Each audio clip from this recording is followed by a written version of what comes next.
Terhormat narasumber kita pada dialog zuhur yang ini Al-Mukarram Al-Ustadz Andi Ahmad Juwardi MA, para alim ulama, asatidz, Bapak Ibu jamaah Masjid Istiqlal dimanapun berada.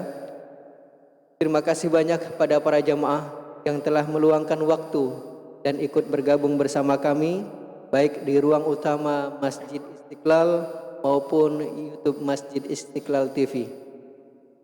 Adapun agenda dialog zuhur kita bagi menjadi 2 sesi. 15 menit pertama pemaparan materi dari narasumber dan 15 menit berikutnya tanya jawab. Jamaah yang dirahmati Allah Subhanahu wa taala, mari kita buka dialog zuhur siang ini dengan baca surah Al-Fatihah.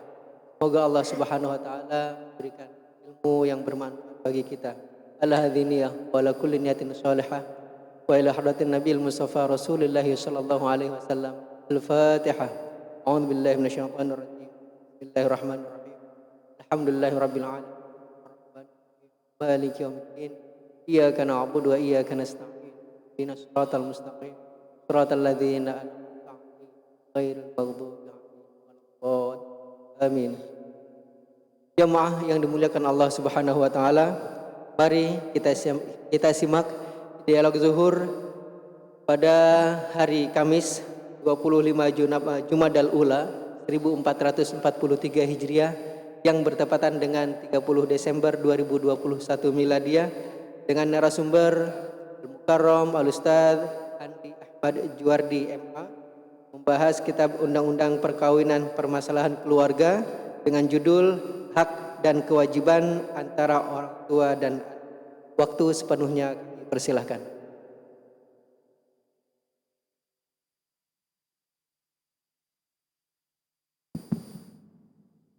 Assalamualaikum warahmatullahi wabarakatuh. Waalaikumsalam. Bismillahi alhamdulillah wassalatu wassalamu ala rasulillah Sayyidina Muhammad ibni Abdillah wa ala alihi wa ashabihi wa mawalah, la hawla wa la quwwata illa billah.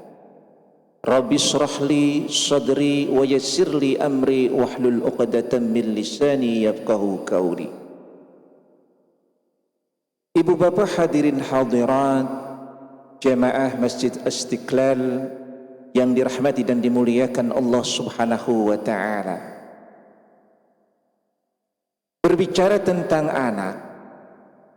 anak ini adalah aset yang sangat luar biasa bagi kedua orang tuanya.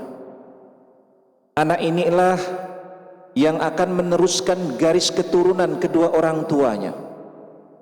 Bukan hanya berguna bagi keluarganya, tetapi anak inilah yang akan menggantikan estafet kepemimpinan bagi bangsa dan negara ke depannya. Bisa jadi 10-20 tahun kemudian yang akan menggantikan peranan-peranan vital pada negara dan bangsa ini ada pada anak-anak kita. Oleh karenanya, kalau anak-anak kita sekarang ini tidak diarahkan, tidak dijadikan anak-anak yang memiliki potensi dan kemampuan yang sangat luar biasa, baik di dalam bidang ilmu pengetahuan maupun di dalam akhlaknya, maka bisa jadi 10-20 tahun kemudian bangsa ini akan carut marut. Kenapa? Karena dipimpin oleh orang-orang yang tidak memiliki akhlak dan moral yang baik, yang tidak dibekali dengan ilmu pengetahuan yang sangat mumpuni. Berbicara tentang anak, kita bisa melihat sekarang bagaimana di tahun 2021 ini ada kurang lebih 13.000 kejadian kekerasan terhadap anak. Yang paling viral kemarin di daerah Jawa Barat, ada seorang ulama, kiai, ustadz, pemilik pesantren yang berbuat sangat miris dan sangat menyakitkan bagi kita orang tua. Belum lagi kasus-kasus yang lainnya di mana ada orang tua kandung juga melakukan kekerasan seksual terhadap anaknya. Banyak sudah yang terjadi di mana anak diperlakukan sangat tidak patut dan layak. Lalu kita lihat pula bagaimana data anak-anak jalanan yang sekarang ada di Indonesia. Tercatat tidak kurang dari 68.000 anak jalanan yang ada di negara kita ini. Hal ini bisa kita pahami seiring sejalan dengan jumlah atau angka perceraian yang ada di negara sekarang ini. Tercatat saja di Dukcapil yang sekarang masih bercerai hidup, artinya masih dalam kondisi janda dan duda, itu tidak kurang dari 6 juta penduduk. Bayangkan, artinya kalau single parent, maka mengurus anak-anaknya tidaklah sempurna. Maka biasanya anak-anak itu akan menjadi korban. Nah, berdasarkan inilah kemudian kita bertanya, apakah negara kita ini sudah menjamin untuk anak-anak itu agar kemudian anak-anak itu tidak terlantar, agar anak-anak itu kemudian tidak jadi korban dari kedua orang tuanya akibat perceraian maupun akibat-akibat yang lainnya. Untuk memahami hal ini, maka kita bisa melihat bagaimana payung hukum yang ada di negara ini tentang masalah perkawinan, yakni di dalam Undang-Undang Nomor 1 Tahun 1974 yang kemudian direvisi dan diperbaharui oleh Undang-Undang Perkawinan Nomor 16 Tahun 2019, di mana dikatakan bahwa di dalam pasal 45 kedua orang tua wajib memelihara dan mendidik anak-anak mereka sebaik-baiknya. Jadi kedua orang tua ini wajib memelihara dan mendidik. Kalau yang namanya memelihara berarti dia memberikan nafkah lahiriah dan batiniahnya. Dan mendidik artinya menjadikan anak-anaknya anak-anak yang terdidik. Anak-anak yang terdidik itu adalah anak yang memiliki intelektualitas, memiliki ilmu pengetahuan, di mana dia mampu menghadapi gelombang globalisasi zamannya. Jadi kalau sekarang zamannya era globalisasi, maka anak-anak kita ini kita pintarkanlah dia intelektualitasnya. Jangan sampai kemudian menghadapi globalisasi dan modernisasi ini keteteran. Sekolahkanlah anak kita di bidang-bidang masing-masing sesuai dengan bakat dan keinginannya. Ada yang di teknologi, ada yang di informasi, ada di bidang ekonomi, ada di bidang-bidang yang lainnya berdasarkan kemampuan dan keinginannya. Tetapi jangan lupa pula, bekalilah dia dengan nilai-nilai keagamaan, dengan nilai-nilai moralitas. Karena orang pinter intelektualitas tetapi tidak ada moralitas, maka bisa jadi justru akan menjadi orang lain terzalimi dan terkhianati. Jadi anak-anak ini harus dibekali, dipelihara, disehatkan tubuhnya, dikuatkan fisiknya, dihindari dia dari berbagai macam penyakit dan virus. Kemudian anak-anak kita ini dicerdaskan. Jangan sampai anak-anak kita ini menjadi orang yang bodoh, yang hanya jadi bromo corah di dalamnya, yang menjadi virus dan kuman bagi masyarakatnya. Tetapi anak-anak kita ini kita poles menjadi sebuah berlian dan permata, yang kemudian berlian dan permata ini akan menyinari bagi orang-orang di sekitarnya. Maka kewajiban kita orang tua memelihara dan mendidik anak-anak kita dan mengantarkan anak-anak kita menjadi anak-anak yang memiliki potensi bagi dirinya, bagi keluarga, bangsa, negara dan agamanya. Kemudian bagaimana sih sampai terjadi begitu banyak sekali kejadian-kejadian kekerasan terhadap anak? Makin banyak sekarang anak-anak jalanan yang tidak memiliki pekerjaan dan hal-hal yang bermanfaat. Apa sih penyebabnya?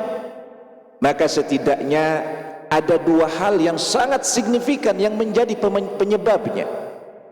Yang pertama adalah berkaitan dengan tingginya angka perceraian yang terjadi di negara kita ini.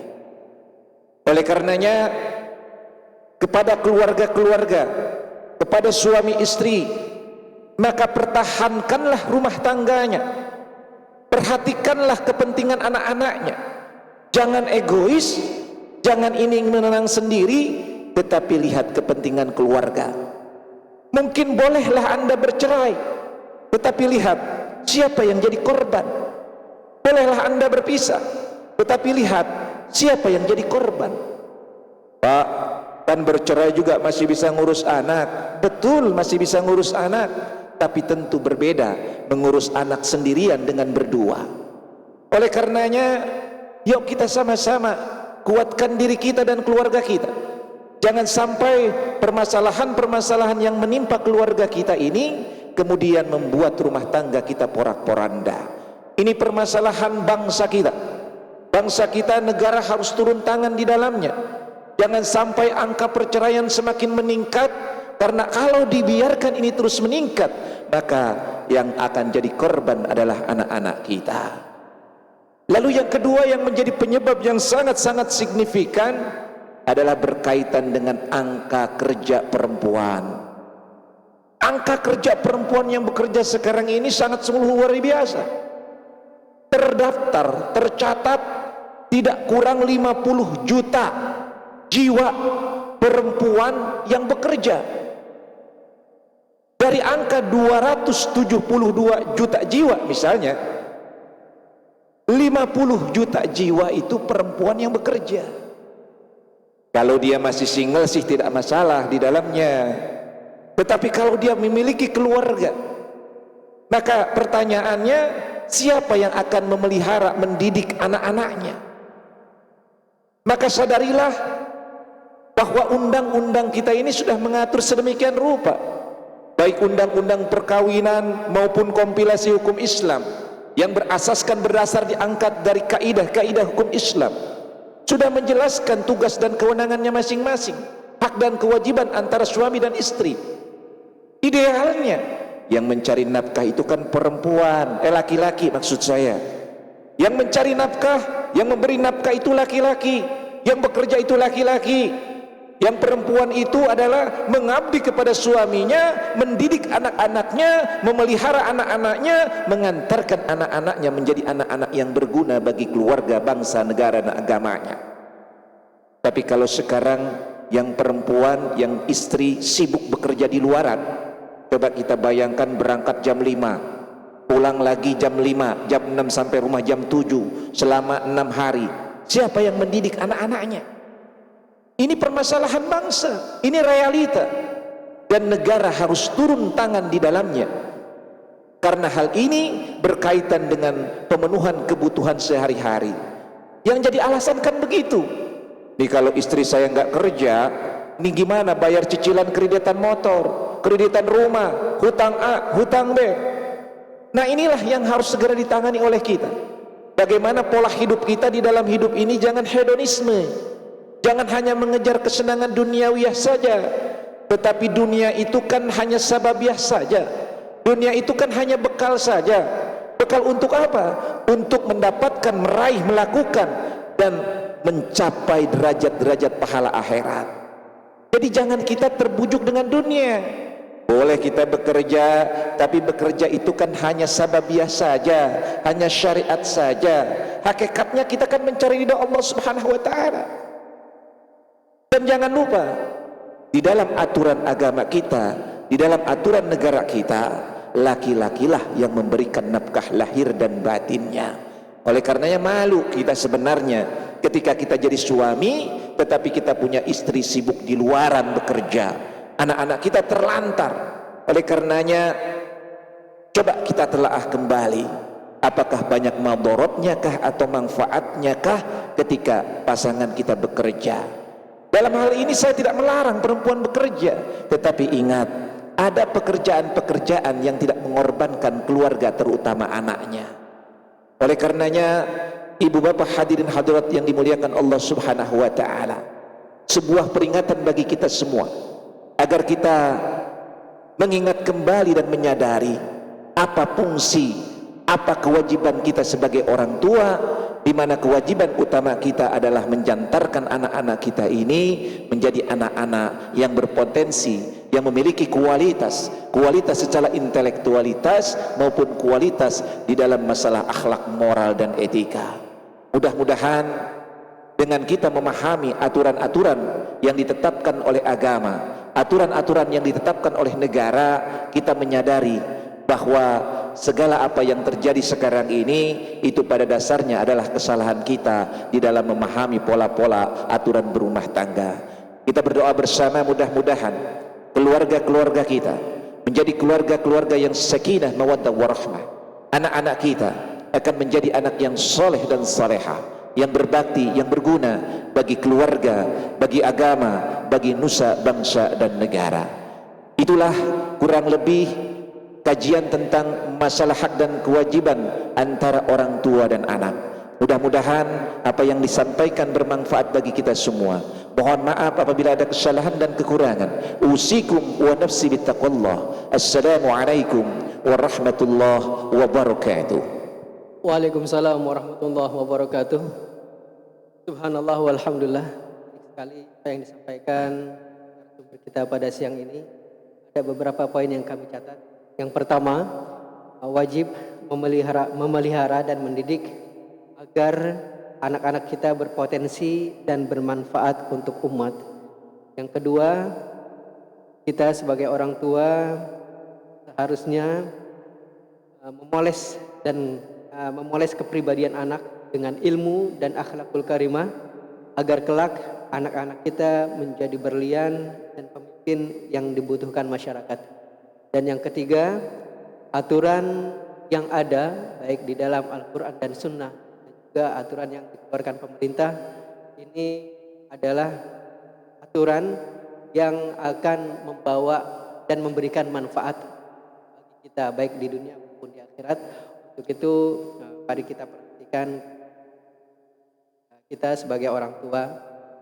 Baik Bapak Ibu jamaah yang dirahmati Allah Subhanahu wa taala, kita masih ada waktu untuk tanya jawab. Kami buka termin pertanyaan untuk Bapak Ibu yang bertanya. Ada mic di tengah-tengah. Bapak Ibu yang ingin bertanya bisa langsung menuju ke tempat mic yang telah kami sediakan. Dan untuk Ibu juga ada mic di depan. Baik, dari Bapak ada yang ingin bertanya? Tidak ada. Dari Ibu ada, Bu? Silakan yang ingin bertanya. Kalau belum ada, Ustaz. Langsung ini simpulannya, Ustaz. Baik. Sebagai sebuah kesimpulan, ada beberapa poin. Yang pertama, bahwa sesungguhnya suami dan istri itu memikul kewajiban bersama untuk mendidik, memelihara dan mengantarkan anak-anaknya menjadi anak-anak yang berguna bagi keluarganya, bagi agamanya, bagi nusa dan bangsanya. Lalu yang kedua, bagi orang-orang yang memang ditakdirkan Allah untuk berpisah dalam ikatan rumah tangganya, maka jangan lupa ikatan perceraian itu, terputusnya pernikahan itu tidak kemudian memutuskan kewajiban kepada anak-anaknya. Rumah tangga boleh pisah, perkawinan boleh cerai, tetapi kewajiban mendidik anak, kewajiban menafkahi anak, kewajiban memelihara anak tetap ada pada pundak keduanya. Oleh karenanya, tetaplah menjadikan dirinya sebagai orang tua yang mampu mengantarkan anak-anaknya menjadi anak-anak yang berguna. Dua hal itulah mudah-mudahan jadi pembekalan bagi kita semua untuk menjadikan anak-anak kita anak-anak yang soleh dan solehah. Demikian, terima kasih. Baik Bapak Ibu yang dirahmati Allah Subhanahu wa taala, demikianlah kajian Dialog Zuhur pada kesempatan siang ini. Mari kita tutup dengan membaca hamdalah. Alhamdulillahi rabbil alamin. Subhanakallahumma wa bihamdika asyhadu an la ilaha illa anta astaghfiruka wa atubu ilaik. Wallahul musta'an wa huwa waliyut taufiq. Wassalamualaikum warahmatullahi wabarakatuh.